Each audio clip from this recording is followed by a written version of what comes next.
la syarika lah. Wa asyhadu anna Muhammadan abduhu wa rasuluhu la nabiyya wa la rasula ba'da. Alhamdulillahirabbil alamin.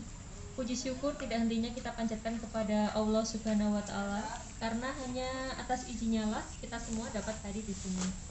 Salawat teriring salam senantiasa kita haturkan kepada baginda Nabi Muhammad sallallahu alaihi wasallam. Majelis kita sore hari ini akan dibersamai oleh Ustadz Ranfi Al-Indragiri dengan tema Upaya Setan Merebut Keturunan Manusia dan Bagaimana Solusinya, dari tafsir Quran Surat Al-Isra ayat 64. Kepada Ustadz Ranfi, waktu dan tempat kami persilahkan. Iya, betul.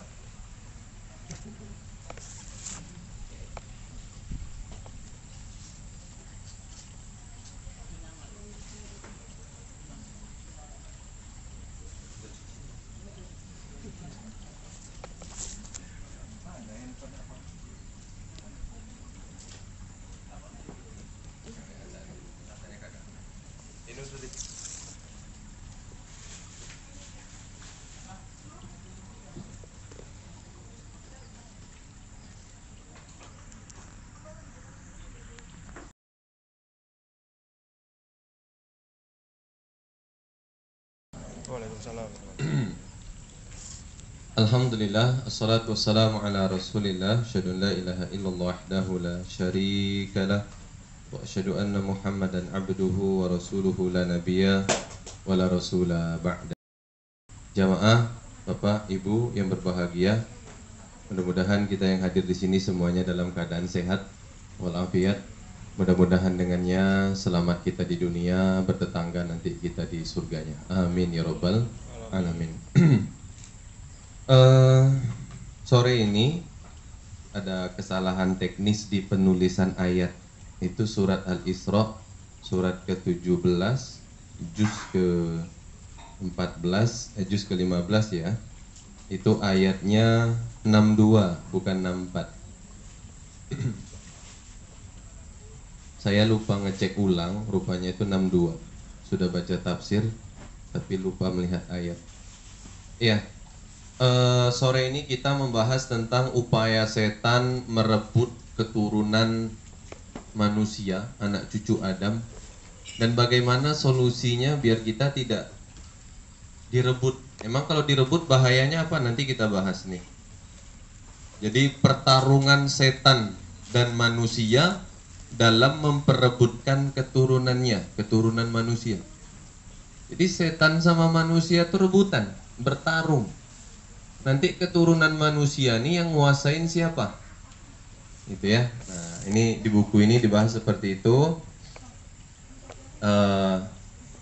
Nauzubillah min zalik, jangan-jangan. Kalau boleh saya bilang, jangan-jangan kita yang hadir ini jangan-jangan termasuk keturunan yang mampu direbut oleh setan. Itu ya, nauzubillah min zalik. Nah, sementara kita yang akan punya keturunan atau yang sudah punya keturunan, bagaimana supaya keturunan kita ini tidak dikuasai oleh setan. Begitu ya. Surat Al-Isra ayat 62. Ayat 62.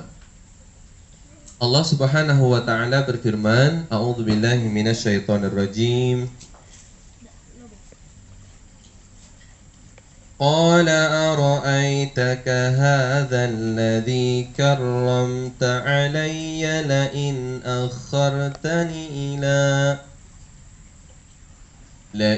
أخرتني إلى يوم القيامة لأحتنكن ذريته إلا قليلا. Ini ya. Ini statement iblis, statement setan yang Allah abadikan dalam Al-Quran. Kata Allah, qala, dan iblis berkata. Itu ya. Ini perkataan iblis ini setelah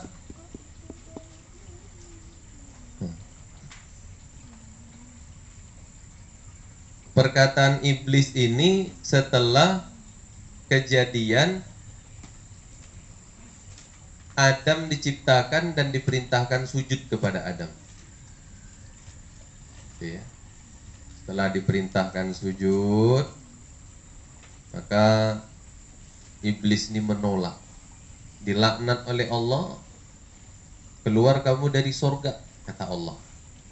Maka setelah diusir, iblis berkata, qala, berkata iblis, ara'aitaka hadzal ladzi karramta alayya, ara'aitaka, gitu ya. Apakah engkau, atau kalau diterjemahkannya, terangkanlah kepadaku. Ya. Kalau di dalam beberapa penafsiran saya baca, ya, inikah, gitu ya.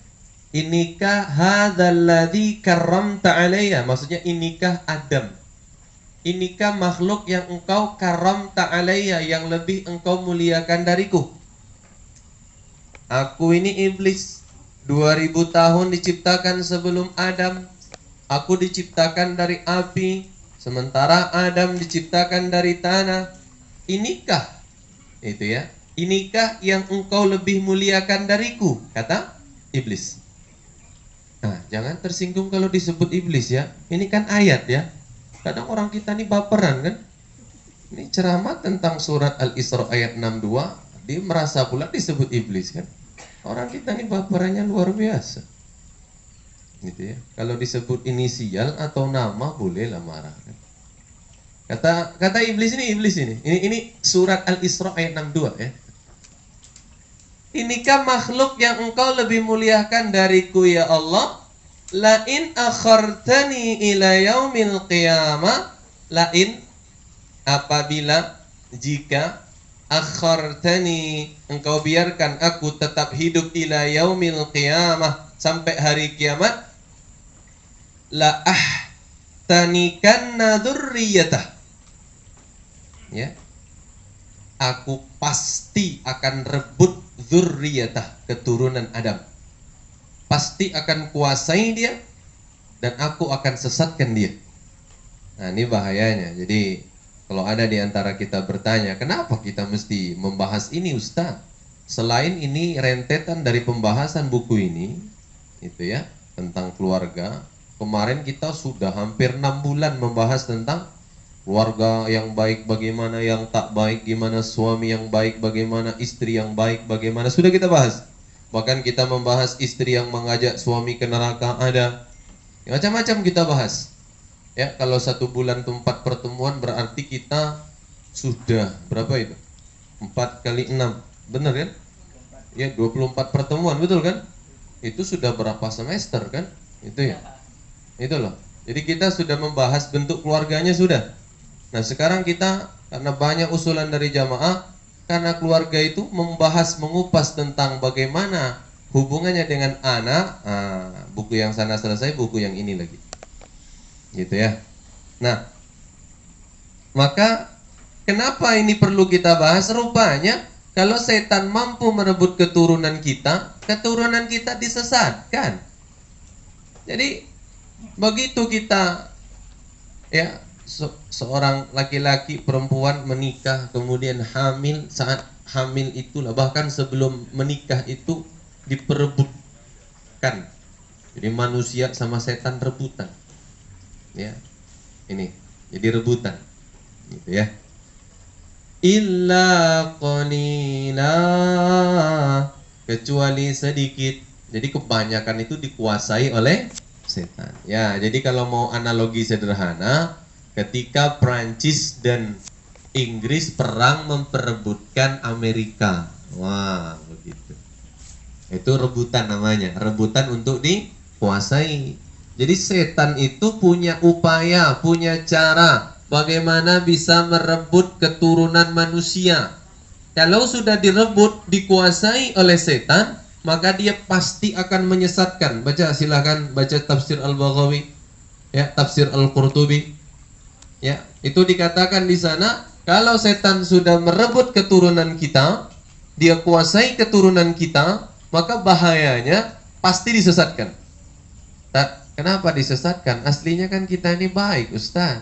Iya, karena kita ini baik, makanya disesatkan. Allah berfirman dalam hadis qudsi, Inni khalaqtu ibadi hunafa'a kullahum.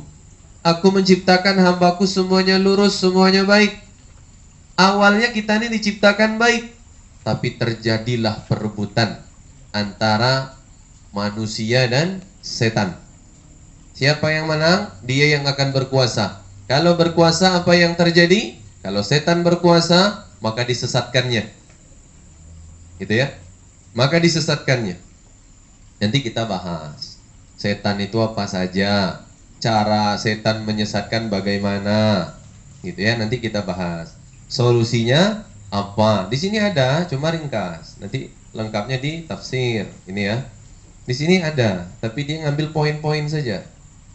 Dari awal yang dilakukan apa, kalau sudah besar bagaimana, itu dibahas.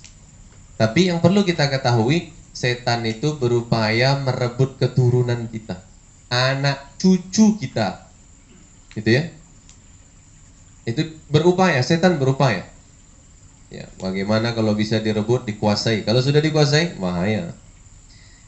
Kalau kita buka tafsir Al-Qurtubi, selain disesatkan manusia itu, ya, jalannya disesatkan, dipalingkan dari jalan yang lurus dan benar. Kalau manusia itu sudah dikuasai oleh setan, manusia itu jadi pembangkang, durhaka, itu ya, suka membangkang. Sudah tahu itu benar, ditolak juga. Allah, dikit-dikit dosa, dikit-dikit dosa. Ini berarti dikuasai setan orang seperti ini. Paham ya? Pembangkang. Sudah tahu dosa, sudah tahu itu dosa, tapi membangkang, tahu ya, durhaka. Ya kayak anak durhaka ke orang tua lah. Allah, ibu nih dikit-dikit marah, nggak ada hari tanpa marah. Itu durhaka anak seperti itu. Sama manusia kepada Allah. Allah udah bilang nih, ya, Allah melewati nabinya Muhammad SAW udah bilang, maaf, perempuan yang pakai pakaian ketat itu ibarat tak berpakaian. Ada ibu-ibu pakai celana ketat, diingatkan tidak terima. Itu ya. Ini masalahnya hadis itu untuk perempuan. Nanti kalau saya sebut bapak-bapak kurang pas. Walaupun bapak-bapak diperingatkan ulama, tapi hadis ini tentang perempuan. Bu, bapak-bapak pakai short, bu, nggak ada yang nafsu lihatnya, paham bu ya? Paham ya? Lewatlah bapak-bapak sini pakai short. Enak, paham ibu ya? Enak. Tapi coba maaf cewek yang lewat pakai short. Cuy. Gitu ya. Banyak yang suka. Itu loh maksudnya. Lah kata Nabi, ada orang-orang nanti di akhir zaman, mereka itu berpakaian tapi sebenarnya tak berpakaian. Seakan-akan dia itu tak berpakaian. Kata Nabi Muhammad SAW, siapa mereka? Tipis pakaiannya. 2, ketat. 3, transparan. Lah, yang ketat itu kan maaf, kalau pakai celana ketat berarti kan tidak boleh, betul kan? Ada kadang diingatkan membangkang, durhaka. Apa bahasanya? Alah Ustaz, ya sedikit-sedikit kok dosa, dikit-dikit kok dosa. Ini membangkang. Kalau memang kita belum bisa pakai yang longgar, pakai gamis, ya udah diam dulu aja. Nggak usah membangkang. Paham apa ibu ya? Ya mungkin minimal pakai celana yang longgar gitu loh. Nggak perlu juga, alah dikit-dikit kok dosa, dikit-dikit kok dosa. Ini bukan dikit-dikit kok dosa. Bercerita bagaimana berpenampilan yang sesuai dengan Islam. Kalau ulama beda pendapat tak apa-apa. Misalkan rokok, ulama beda pendapat, oke. Musik, ulama beda pendapat, silahkan. Tapi kalau masalah aurat, ulama nggak beda pendapat. Itu loh. Yang beda pendapat cuma 2, wajah dan telapak tangan. Hanafi Maliki bilang itu adalah bukan aurat, Syafi'i dan Hambali bilang itu aurat. Gitu ya.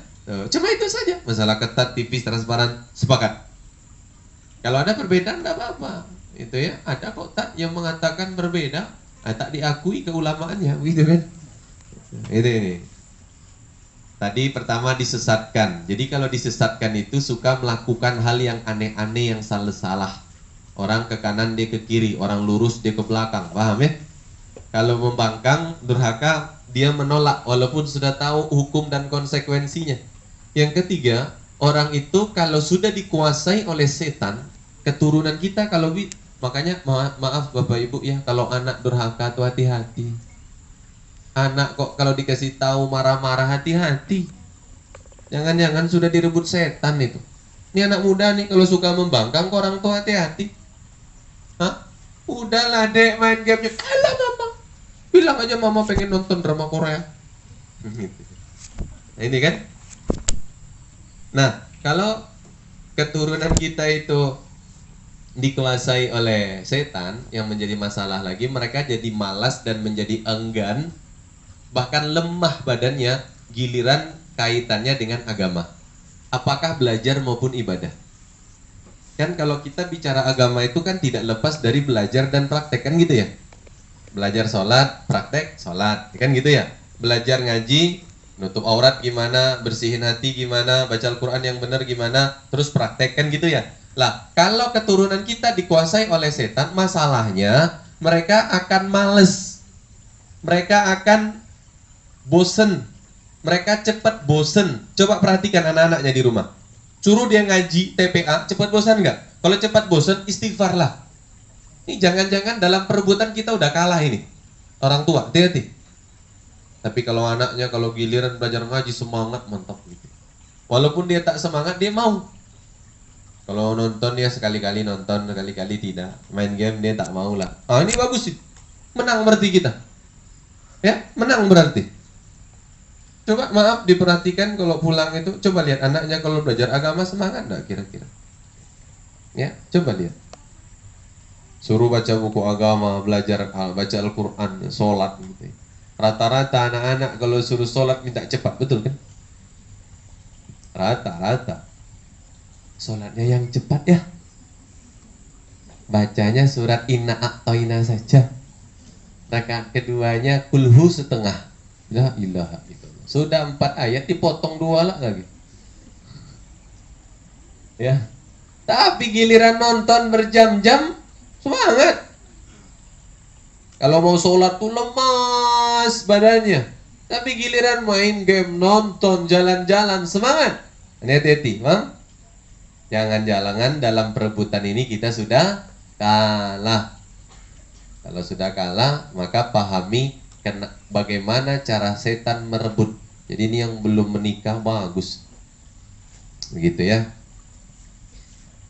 Nah, terus bagaimana upaya setan itu untuk merebut gitu ya, keturunan manusia agar bisa dikuasai, disesatkan, dibuat membangkang gitu ya, dibuat dia malas belajar dan praktek agama, praktek ibadah dia malas dia.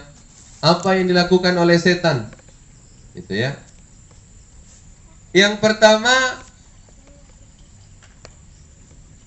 setan itu berusaha menghalangi dan menjauhkan orang tuanya dari agama, jalan Allah. Jadi rupanya cara setan pertama itu bagaimana orang tua dari keturunan ini itu jauh dari jalan Allah. Kalau orang pergi ngaji, dia pergi ke jangan bilang kedai kopi lah, tak enak kan, banyak nanti. Jangan bilang kafe lah, ke Mars. Bilang ke mall banyak tersinggung nanti. Kedai kopi, mall, kafe, rumah makan banyak tersinggung kan? Orang pergi ngaji dia ke planet Mars. Gitu ya. Paham ya? Ini kerjaan setan itu bagaimana supaya dia bisa merebut keturunan? Maka orang tuanya pertama kali jalan Allah. Nih, halaman 24. Jadi orang tuanya halangi dulu. Buat mereka sibuk ngurus dunia. Buat mereka sibuk mencari popularitas. Buat mereka sibuk menumpuk harta. Buat mereka sibuk mencari tahta. Buat dia sibuk dengan dunia. Itu kerjaan setan. Kalau orang tua sudah sibuk dengan dunia, yang terjadi anak pasti tidak diarahkan kepada agama, betul? Walaupun anaknya masuk pondok pesantren. Enak kan kalau orang tuanya care sama pendidikan anak, kan enak ya. Orang tua mencontohkan. Hah? Bapak Ibu maaf, kalau Bapak Ibu mengatakan bahwa orang tuh tidak bisa berubah. Maaf Bapak Ibu ya, ada anak kecil ketemu saya itu TK. belum SD. Oke, sering ikut gitu ya, ikut terus kemana-mana, ikut. Karena sering ikut ngaji. Sekarang kalau ngaji duduk anteng diem dengerin. Sampai suatu kali bilang ngajinya kok rasanya sebentar, anak kecil, dan dia paham materi dan hafal. Ya, suatu kali ada yang duduk salah, dia bilang itu salah loh, kan kemarin dalam ceramah duduk begitu ndak boleh. Anak kecil. Jadi kalau maaf Bapak Ibu bilang itu tuh kan tergantung, enggak. Itu perebutan, pertarungan. Ini kata setan dalam surat Al-Isra.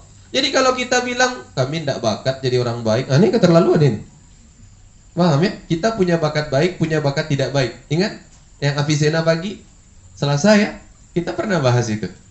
Manusia tuh punya bakat untuk jadi baik atau punya bakat atau untuk jadi tidak baik. Jadi kalau kita mengatakan aku tidak bakat jadi orang baik, ini kesalahannya di kita. Nah, gitu ya. Maka itu yang dilakukan oleh setan. Maaf Bapak Ibu, ini alhamdulillah yang ngaji ini alhamdulillah. Yang ngaji, kalau anaknya ikut, anaknya mencontoh. Saya waktu kecil tinggal dengan nenek saya.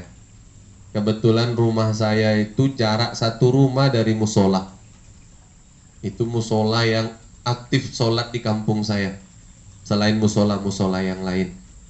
Jadi nenek saya itu setiap ke masjid saya diajak 5 waktu. Subuh saya ke masjid, walaupun tidak sholat, tidur saya subuh. Orang sholat saya tidur, dan tidurnya di sop ibu-ibu. Ya, orang Isra Mi'raj ada ceramah, saya sibuk makan, ambil makan keluar, ambil makan keluar. Jadi saya dulu seperti itu Pak Bu. Tapi karena terbiasa gitu ya, sudah biasa ke masjid biasa, sholat biasa walaupun malas-malasan gitu ya, dengar ceramah, datang kajian biasa walaupun cuma datang untuk tidur. Masih kecil loh, beda kalau sudah besar, paham ya? Itu karena sudah biasa, ya sudah, gedenya ke masjid biasa aja. Berapa banyak orang sekarang, maaf, sudah tua, sudah dewasa, ke masjid itu malu, mau datang ngaji malu. Oh banyak sekali. Saya banyak jamaah ngadu ke saya, Ustadz gimana ya? Teman saya ini kalau diajak ngaji itu dia malu, Ustaz. Ada yang seperti itu. Ya. Tuh. Jadi ini cara setan. Jadi Ibu maaf, Ibu kalau tiba-tiba malas datang kajian, malas sholat, ya, pengennya itu maaf ngurus dunia saja. Hati-hati, itu setan sedang berupaya merebut keturunan Bapak Ibu. Ya, maaf kalau misalkan ngaji rasanya berat di tempat ngaji itu. Kalau sekali-kali capek kemudian kok pengennya dengerin doang, wajar. Tapi kok setiap ngaji tidak ada efek, tidak ada pengaruh, ulang ngaji tetap kayak dari awal lagi, kayak nggak ada efek, nggak ada pengaruh. Ini naudzubillah min zalik, begitu ya. Nah mungkin begini, ya, enggak kan ada yang paham. Nah, begini gitu ya. Enggak paham dia harus begini, begitu ya. Nah.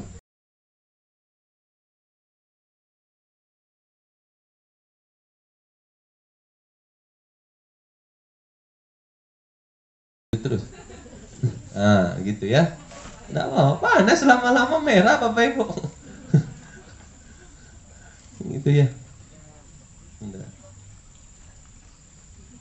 Ya terus kita lanjut.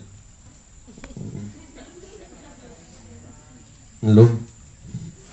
Nah tuh dikit lagi.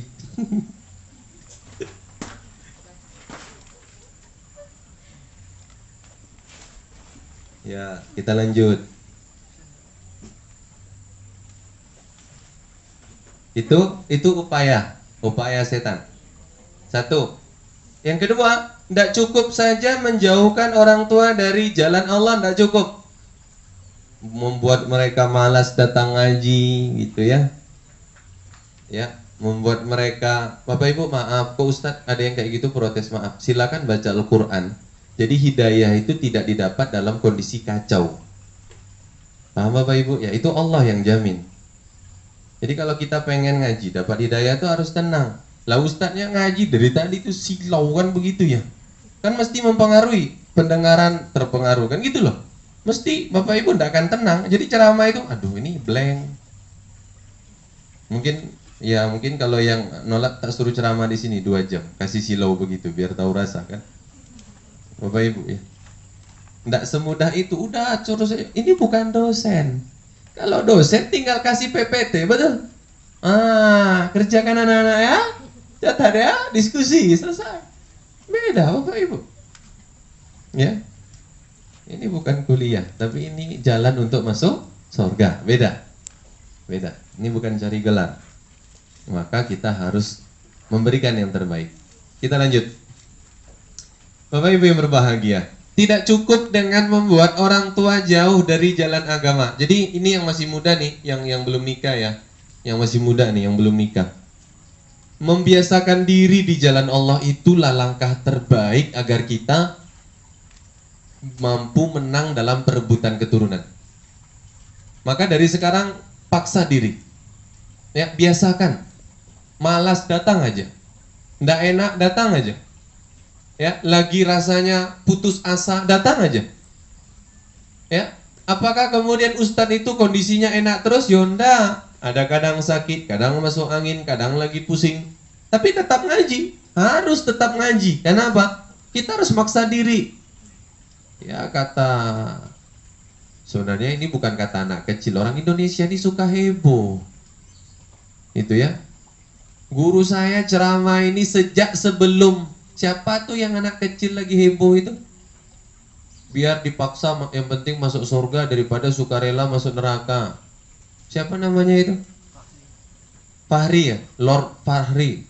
Maaf, sebelum anak ini lahir, itu ustadz-ustadz udah nyampaikan itu. Bahkan ada dalam statement ulama bahwa kita itu sholat dipaksa, nutup aurat dipaksa, maka lebih baik dipaksa, biarin terpaksa tapi masuk surga daripada sukarela masuk neraka. Nah, cuma orang kita kan suka heboh-heboh ya. Wah, yang lagi viral apa? Bapak Ibu yang berbahagia. Jadi paksa aja diri dari sekarang. Ini solusinya seperti itu. Maka dari sekarang, apalagi yang belum nikah nih terutama, lah ibu-ibu yang maaf punya anak, yang punya cucu, bawa ngaji. Ayo nak kita ngaji.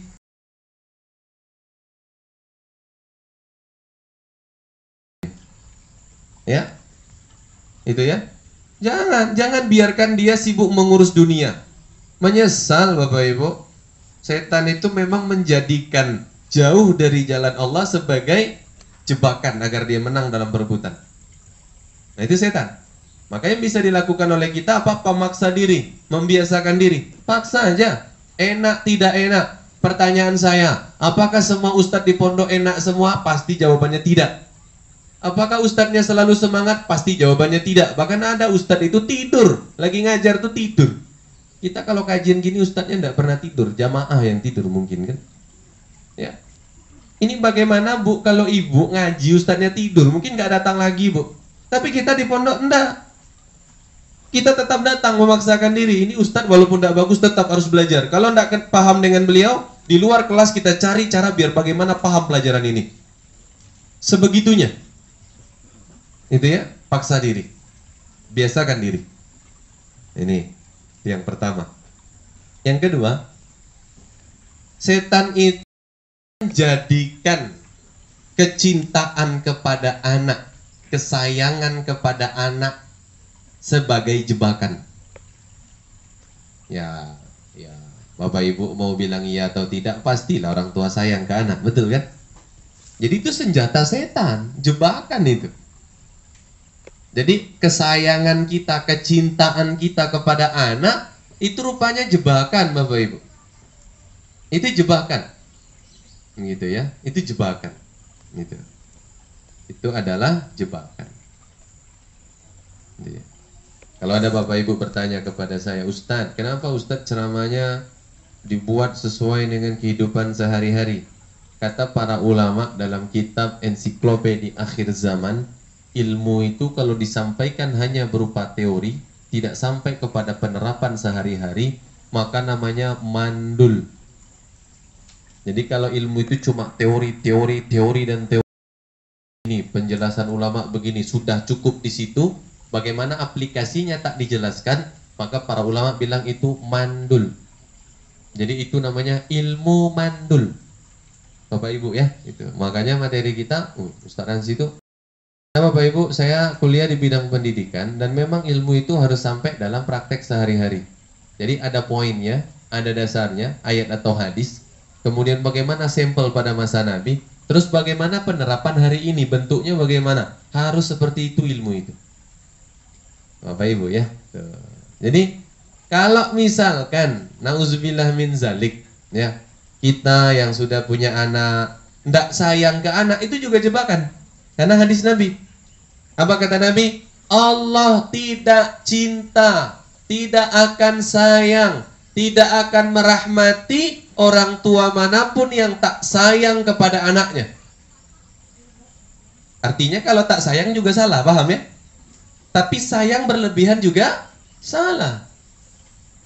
Gitu kan? Nah, jamaah yang kena panas sekarang kan? Terganggu Bu ya? Apa lagi Ustaz kan? Nah, aja.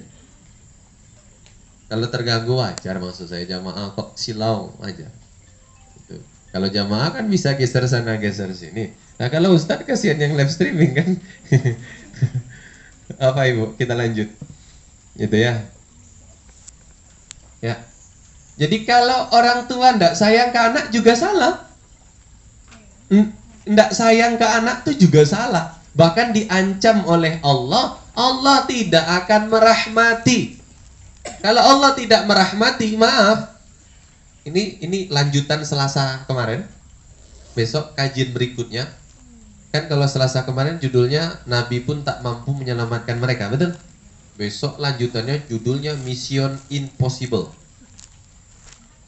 Ya, Nabi pun tak mampu menyelamatkan mereka part 2. Itu nanti salah satu poinnya ini. Jadi orang yang tak sayang ke anaknya sendiri, Allah tidak akan rahmati. Rumusnya kalau Allah tidak rahmati, mau 1000 nabi yang memberikan syafaat tidak ngefek. Karena rahmat Allah sudah terhalang. Oleh apa? Karena dia tak sayang kepada anaknya. Artinya ini dua sisi, gitu ya. Tak sayang salah, sayang berlebihan juga salah. Maka dijadikan itu jebakan oleh setan. Ketika anak berbuat salah, kita benci. Ketika kita pengen anak laki-laki lahir perempuan, kita tak suka. Ketika kita pengen anak perempuan lahir laki-laki, kita tak suka. Itu banyak terjadi di Indonesia, betul? Bahkan dulu di Arab sama, lebih parah. Jadi pengen anak laki-laki dapat perempuan dianggap kasta kedua. Kalau di Indonesia pengen anak perempuan dapat laki-laki, yang laki-laki diabaikan. Banyak orang tua begitu. Nah, kata Rasulullah di sini sahih. Begitu ya. Allah tidak akan merahmati orang tua mana saja yang tidak sayang kepada anaknya. Artinya anak salahnya besar, orang tua kok benci, tidak sayang juga salah. Tetap harus ada sayangnya, cintanya. Tapi ketika sayang dan rupanya juga salah. Itu jebakan setan. Bapak Ibu yang berbahagia, anak yang hidup dalam kebencian orang tua, besarnya mereka nanti kepribadiannya kurang bagus. Makanya di dalam Islam dosa kalau orang tua membeda-bedakan kasih sayang kepada anak. Membanding-bandingkan pun dosa. Tidak boleh. Saya punya buku koreksi kesalahan orang tua mendidik anak. Termasuk dosa itu ketika dibanding-bandingkan. Dia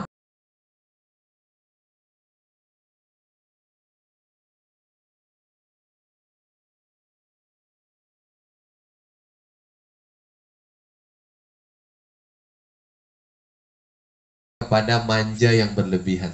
Dia tak jadi mandiri. Dia tak bisa hidup sendiri. Dia pengen yang enak-enak saja. Itu yang terjadi. Gitu ya. Tuh. Nih, Bapak Ibu yang berbahagia, hati-hati. Rupanya menggunakan kecintaan dan kesayangan orang tua kepada anak sebagai jebakan, senjata agar menang dalam perebutan, pertarungan. Hati-hati, jangan terlalu memanjakan, terlalu menyayangi, jangan. Sedang-sedang saja. Gitu ya. Kalau kok misalkan Bapak Ibu anak begitu ya, pengen main, tidak semua harus diikuti. Mau handphone tidak harus diikuti. Mau main game tak semua harus diikuti. Saya sampai ketika ada orang tua konsultasi ke saya, Ustadz, anak saya tidak bisa berhenti main game, nonton TV, nonton kartun. Apa yang harus saya lakukan, Ustadz? Saya bilang, ini kisah nyata Bapak Ibu. Saya bilang, Mas pilih anaknya menangis sekarang atau besok. Maksud Ustadz apa? Kalau pilih menangis sekarang, harus siap menahan anaknya menangis terus gara-gara minta main game tak dikasih. Tapi kalau menangis besok, biarkan anaknya sekarang main game, sibuk nonton TV, besok anaknya menangis karena jadi orang gagal. Di Bandung itu ada ratusan orang kena sindrom game, akhirnya mereka kena rehabilitasi di rumah sakit jiwa. Saya masih ada beritanya, tak screenshot ini. Gitu ya. Nanti kalau anaknya sudah kena rehabilitasi, udah biaya lagi, betul? Di Amerika itu anak-anak kecanduan game, untuk memperbaiki mereka agar normal lagi, itu mereka direhabilitasi sampai biayanya keluar 400 sampai 500 juta. Main gamenya butuh biaya, nanti nyembuhinnya butuh biaya, belum lagi start dari awal. Bapak Ibu yang berbahagia, memperturutkan anak bukan berarti sayang. Itu namanya sayang yang kebablasan. Gitu ya. Tuh, Bapak Ibu yang berbahagia, alhamdulillah saya punya anak 3 tidak suka main game. Nah itu aja alhamdulillah. Begitu ya. Tidak suka main game, nonton ya seala kadarnya saja, begitu kan. Alhamdulillah. Mudah-mudahan anak-anak jamaah semua seperti itu juga. Gitu ya. Amin Ustaz. Baru bisa amin tak? Ustaz kok tahu? Ibu-ibu, bapak-bapak semua curhat betapa sulit melepaskan anak dari itu. Iya itu ya. Apalagi dengan adanya banyak gamer-gamer sukses begitu kan. Masih kecil cita-cita jadi gamers kan. YouTuber gamers juga ada. Innalillahi wa inna ilaihi raji'un. Ya. Kemudian yang ketiga, cara setan, upaya setan untuk merebut keturunan kita. Kalau sudah direbut tadi konsekuensinya sudah ya di awal ya. Jadi konsekuensinya dia menjadi sesat, pembangkang, jadi malas belajar dan beribadah. Itu konsekuensi kalau sudah direbut. Nah, coba dilihat ke anaknya. Kira-kira sudah seperti itu belum? Lah upaya setan merebut itu rupanya dari awal orang tua dijauhkan, dihalangi dari jalan Allah. Kemudian setan menggunakan kecintaan orang tua yang berlebihan atau bahkan tidak ada ke anak sebagai senjata. Karena kalau orang tua nggak cinta kepada anak, orang tua dosa, anaknya jadi pribadi yang tidak baik. Tapi kalau cintanya berlebihan, anaknya jadi manja. Anaknya suka nangis kalau nggak dipenuhi sesuatu. Itu tanda anak sudah kena virus dalam artian kecintaan berlebihan dari orang tua. Coba Bapak Ibu ukur anaknya pengen sesuatu, coba dibilang enggak, kira-kira nangis nggak anaknya? Kalau dia nangis, itu berarti kita sebagai orang tua terlalu mencintai dan menyayangi. Kalau Bapak Ibu pengen bukti, sekali-kali jalan dengan saya, dengan anak saya, dia minta apa, lihat saya ngasih tahu dia nggak akan nangis. Saya sering ceritakan suatu hari anak saya yang paling besar itu minta es krim Baskin and Robin itu loh. Itu kan satu cupnya 80.000 ya. Bukan tidak mampu beli Bu, mampu. Cuma 80.000 dengan es krim lain 10.000 lebih baik 10.000, betul kan? Saya sudah di depan itu Bu. Udah di depan standnya Baskin and Robin itu. Berapa Mas satu cupnya? 80.000 Pak. Gitu ya. Itu yang besar ya, yang kecil. Oh itu yang sudah paling kecil. Malunya saya. Tanda saya belum pernah beli itu kan. Saya langsung berbisik ke anak saya, sayang, itu harganya 80.000. Kakak beli es krim biasa 10.000 bisa. Harganya kurang apa, rasanya kurang lebih aja itu. Ini cuma mereknya saja bikin mahal. Gitu ya? Iya. Nggak apa-apa sayangnya ya, nggak jadi beli ya. Dia langsung bilang, iya nggak apa-apa. Aku beli es krim biasa aja nggak apa-apa. Pergi sudah selesai. Saya tuh senang bercampur haru Bapak Ibu. Banyak anak kecil kalau sudah begitu.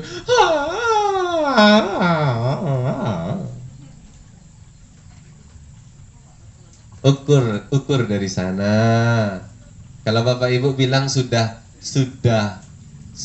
benar dalam mencintai anak, coba ukur di situ. Ya, coba ukur.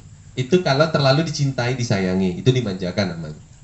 Tapi maaf, kalau anak-anak yang tidak dicintai, maaf, biasanya mereka tertutup ke orang tua. Nauzubillah, kalau bapak ibu punya anak tertutup ke orang tua, itu tanda anak selama ini hidup tidak dalam kasih sayang. Ya, jadi kalau anak tertutup dari orang tua, tidak suka ngobrol, tidak suka berbagi cerita, tidak mau curhat, tidak mau bilang apapun ke orang tua, itu tanda anak-anak yang terasing dari orang tuanya. Artinya dia tidak dapat kasih sayang dari orang tua. 2, 3. Apa yang dilakukan oleh setan? Setan membuat anak berguru kepada sembarangan orang. Ini adalah faktor anak dan orang tua. Saya sering mendapat laporan orang tua yang anaknya nggak mau pindah sekolah dari sekolah branded, sekolah mahal, gitu ya, pindah ke sekolah yang lebih bagus. Banyak orang tua yang curhat ke saya. Dan orang tua juga sebenarnya bisa maksa. Maaf Bapak Ibu, saya harus sampaikan bahwa itu digunakan setan, salah memilih guru. Makanya Bapak Ibu kalau baca sejarah Muhammad Al-Fatih, itu tidak langsung ketemu guru cocok.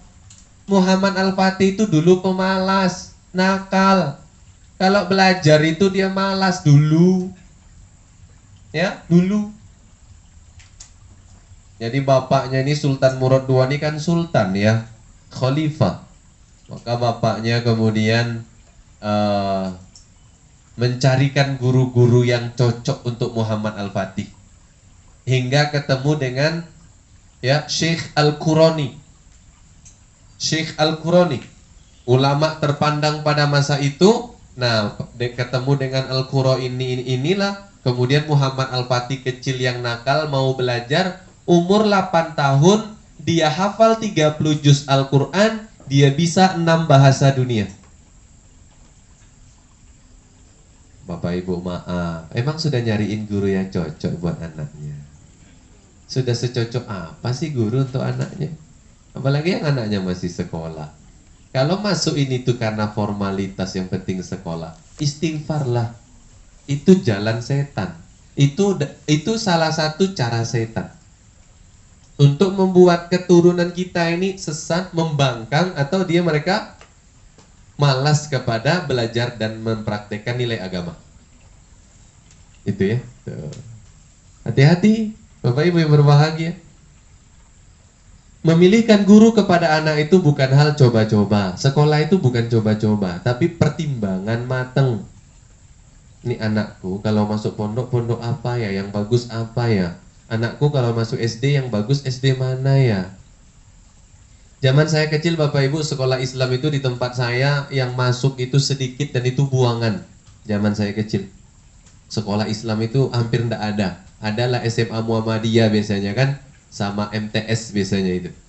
Tapi itu maaf, di tempat saya dulu itu sekolah buangan.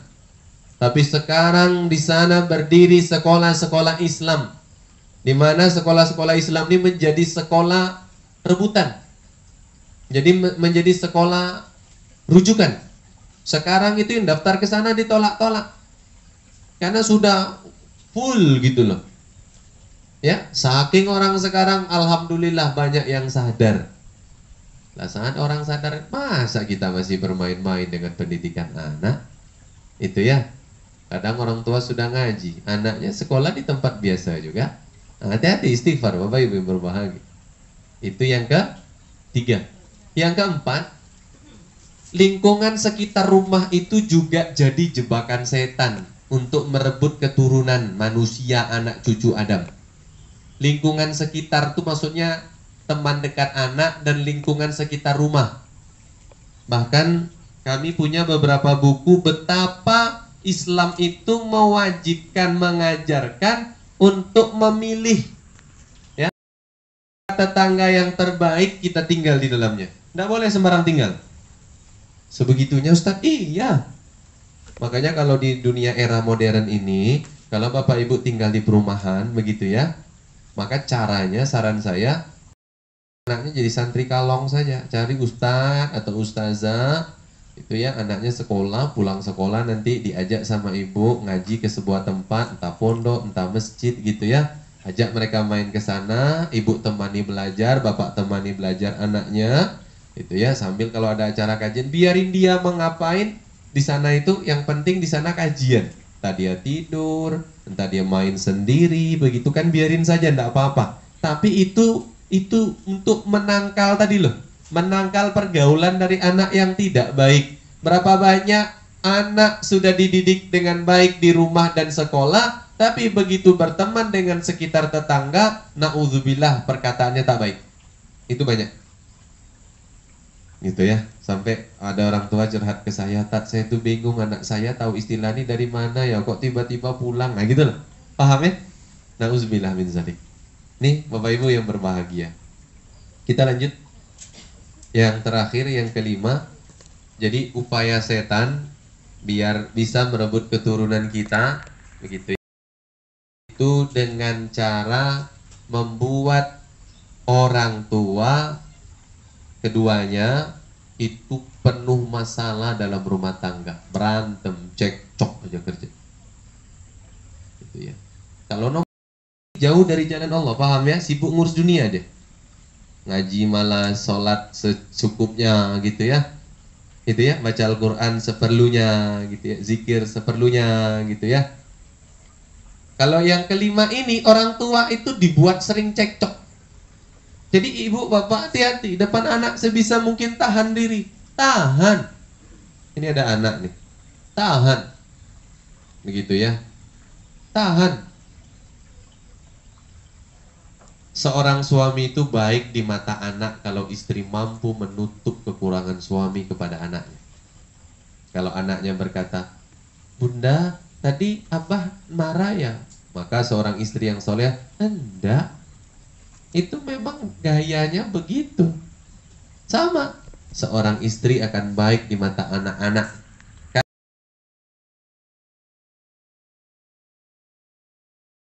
"Abah, tadi bunda marah?" "Enggak, biasa. Bunda bukan orang Pantura." Gitu ya. Emang kayak gitulah. Emang begitu, bah? Iya, tak apa-apa. Biasa. Biasa dah gitu ya. Tuh. Paham Bapak Ibu ya? Jadi cekcok, berantem, suami istri. Apalagi ada anak, terdengar oleh anak, hati-hati. Itu jalan setan, upaya setan, maaf, biar anak-anak ini malah mereka yang menguasai. Maka jangan sibuk berantem kalau ada anak, sibuk ngurus anak aja. Ya, lagi mau berantem tahan aja, sibuk ngurus anak dulu. Gitu ya. Ini Bapak Ibu yang berbahagia. Maka di sini di dalam kitab ini dikatakan solusi terbaik yang pertama adalah memilih pasangan yang terbaik kalau menikah. Memilih. Karena pasangan yang baik itu saling mengingatkan kepada ibadah, kepada akhirat. Wajib. An-Nisa ayat ketiga. Fankihu ma tobalakum. Wajib kalian milih-milih, teliti. Siapa yang mau dijadikan pasangan hidup, wajib. Hukumnya wajib teliti dulu. Jadi nih Bapak Ibu kalau punya anak, ikhwan akhwat yang mau menikah, wajib memilih, meneliti siapa yang akan menjadi pasangannya kelak. Nah itu solusi pertama. Dan itu adalah hak anak. Memilih siapa yang menjadi bapaknya, siapa yang menjadi ibunya, itu adalah hak anak. Jadi kalau akhwat yang ikut ini belum nikah, nanti nikah dengan sembarangan orang, hak orang satu. Maka lihat agamanya. Anda akan menyesal, akhwat, mbak. Anda akan menyesal punya suami tampan, ganteng, tapi tak beragama. Anda akan menyesal, akan dengan mudah mendapatkan wanita lain.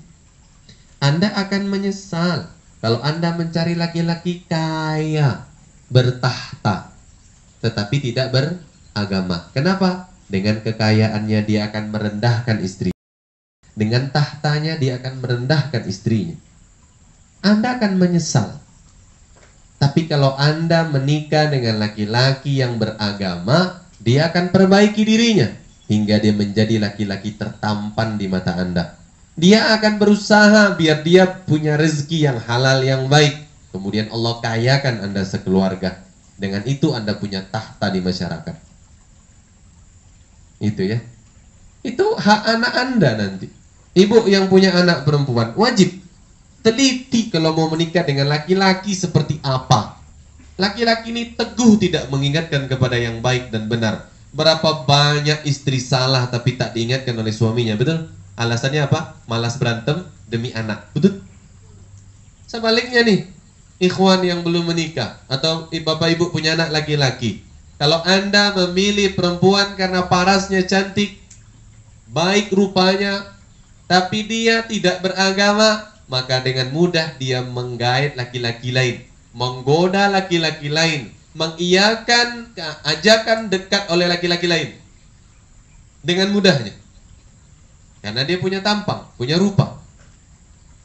Tapi kalau Anda menikahi mereka karena kaya, punya tahta, keturunan yang istimewa, anak raja misalkan, keturunan raja misalkan, sementara dia tak beragama, perempuan itu lemah.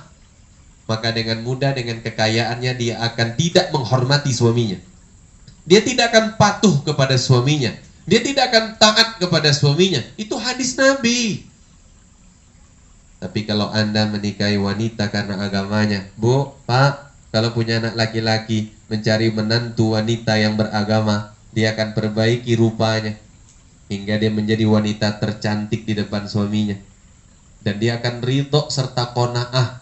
Kata Umar bin Khattab, yang membuat rezeki datang dengan sendiri tanpa dicari, ridho dan qanaah.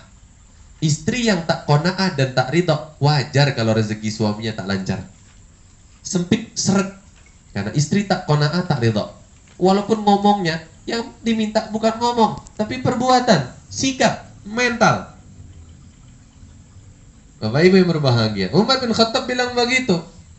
Bainal abdi wa rizkihi hijabun fa in qana'at wa radiyat atahu rizku. Antara seorang hamba dan rezekinya ada penghalang, ada pembatas. Fa in qana'at wa radiyat atahu rizku. Kalau dia qana'ah, rezeki yang Allah beri dia merasa cukup, wa radiyat, ridha berapapun yang didapat, atahu rizku, rezeki mendatanginya. Dia tak capek-capek kerja siang malam tapi dapatnya banyak.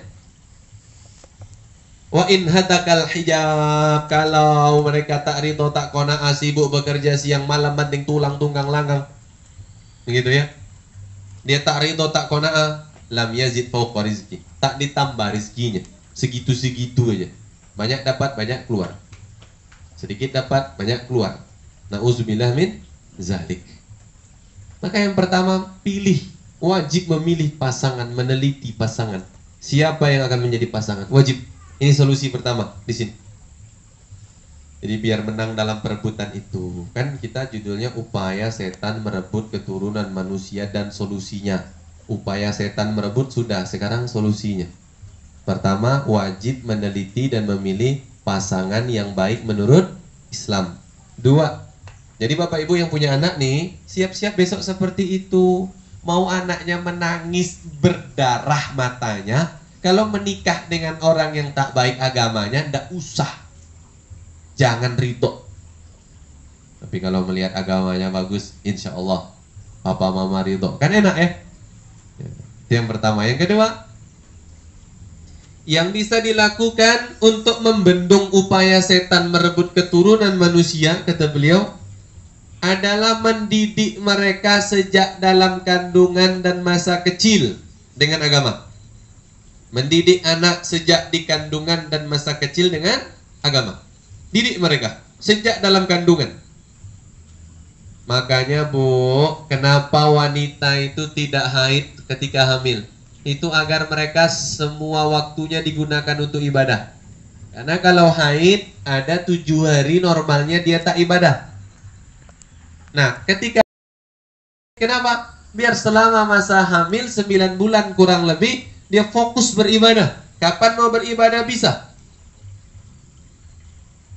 Itu cara Allah ngasih wanita hamil biar leluasa beribadah nih loh. Ini punya janin dalam kandungan itu punya hak.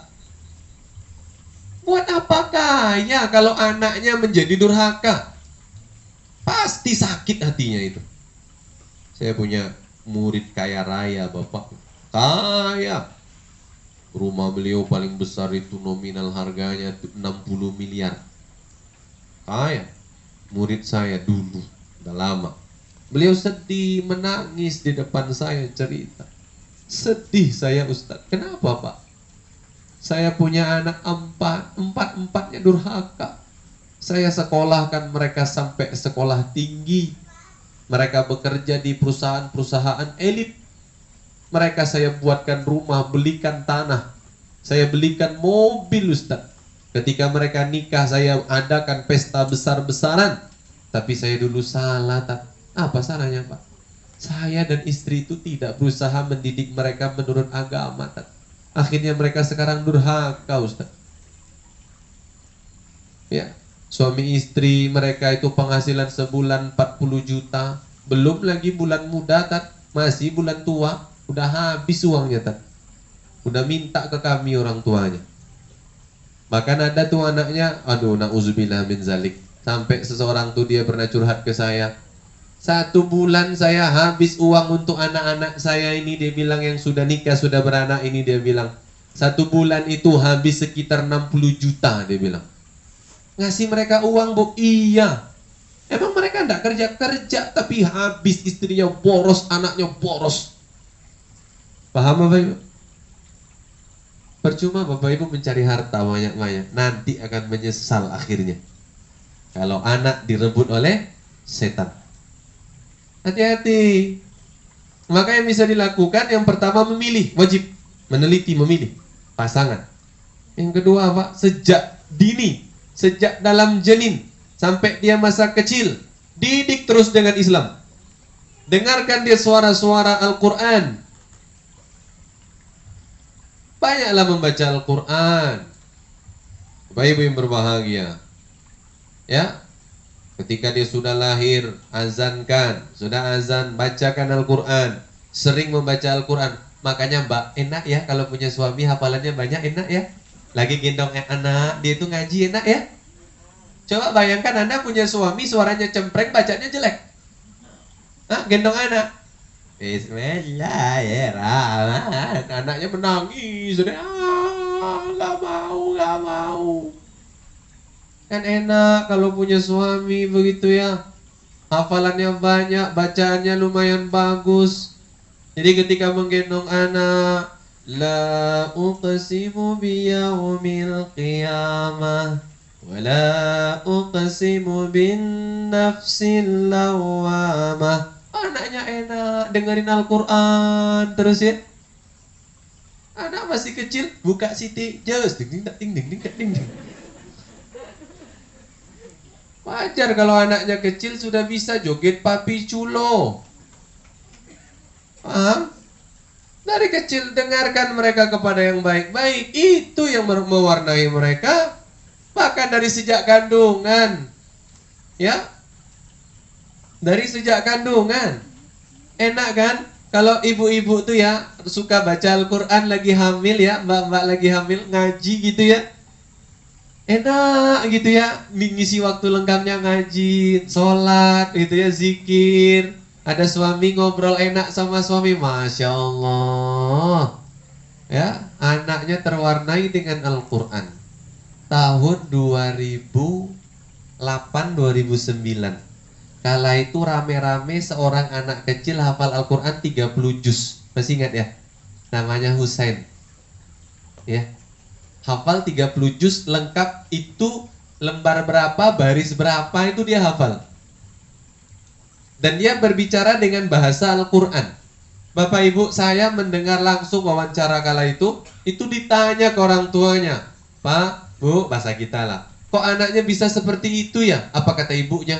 Selama anak saya di kandungan, Pak, saya cuma mendengarkan Al-Quran.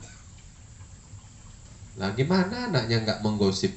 Bapak ibunya baca lambe turang, nonton insert lagi hamil kan? Hah? Nonton penthouse home house apa itu? Gitu ya. Nonton film Korea. Wajar anaknya menjadi seperti itu kan? Hah? Bapak Ibu yang berbahagia. Apa Bapak Ibu tidak iri melihat anak-anak yang bagus-bagus itu loh? Kecil-kecil bacaan Al-Qur'annya bagus.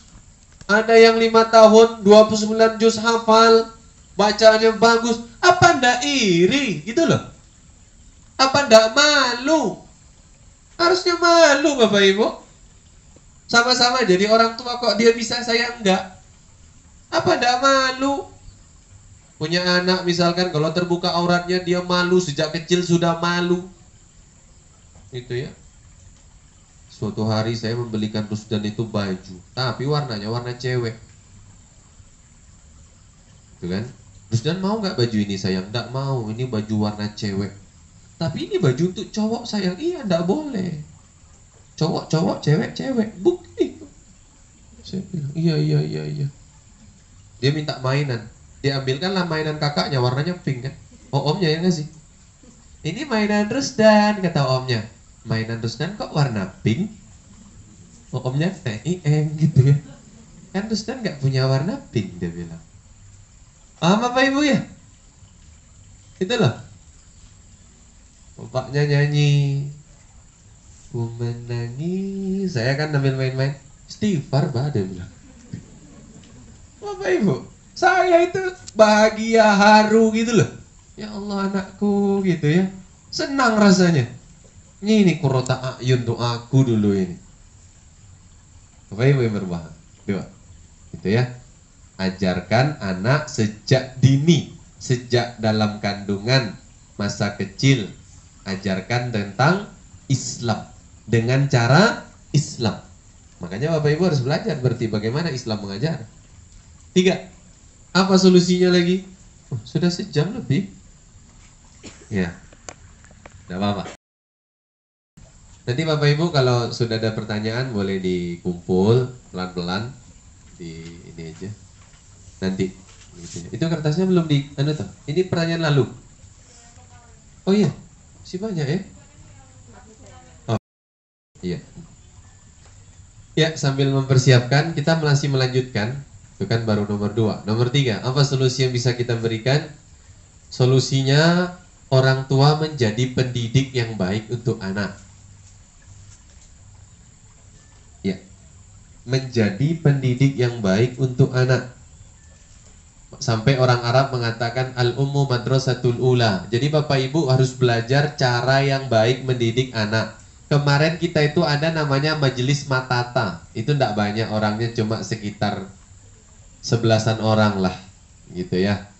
Saya tanya, ibu-ibu tolong yang tahu metode pendidikan apa, satu saja, tidak ada yang bisa jawab satupun. Padahal sudah punya anak semua. Satu orang ada tidak? Jomblo satu orang. Ya, gitu ya, ada satu orang. Yang sudah punya anak yang 10 itu coba menjawab, tapi tidak ada yang tepat satupun. Ini Ustadz mengecek, demi Allah bukan. Cuma menunjukkan itu survei kecil-kecilan namanya. Mungkin kalau kita ditanya nih, metode pendidikan, banyak yang tak tahu. Kalau sudah tahu bagaimana metode itu berjalan, mungkin tak tahu lagi. Contoh, salah satu metode adalah bercerita. Emang ibu bercerita ke anak, anaknya suka? Ya. Banyak loh orang tua bercerita ke anak, anaknya tidak mau. Aku tidak mau mama, aku pengennya bibi aja. Coba pembantu lebih hebat dari orang tuanya. Hah? Ada metode bercerita, ada metode tanya jawab, ada metode ceramah. Oke? Ada metode bagi tugas namanya. Ada metode macam-macam, ada 29 lebih metode mendidik anak. Jadi solusinya orang tua itu harus belajar jadi pendidik yang baik, yang belajar ngomong ini bukan hanya ustadz atau public speaking, bukan. Tapi semua kita harus belajar, harus bisa ngomong dengan anak kecil, anak sendiri terutama. Sebisa mungkin anak itu nyaman curhat ke kita. Kita harus jadi konselor yang baik untuk anak-anak kita. Jadi anak-anak tuh kalau ada apapun cerita ke kita, kan enak. Tapi yang banyak di masyarakat kita, my teacher, my hero. Jarang anak-anak ya my mother my hero, jarang. Cuma status doang itu. Prakteknya yaudah, banyaknya gitu ya.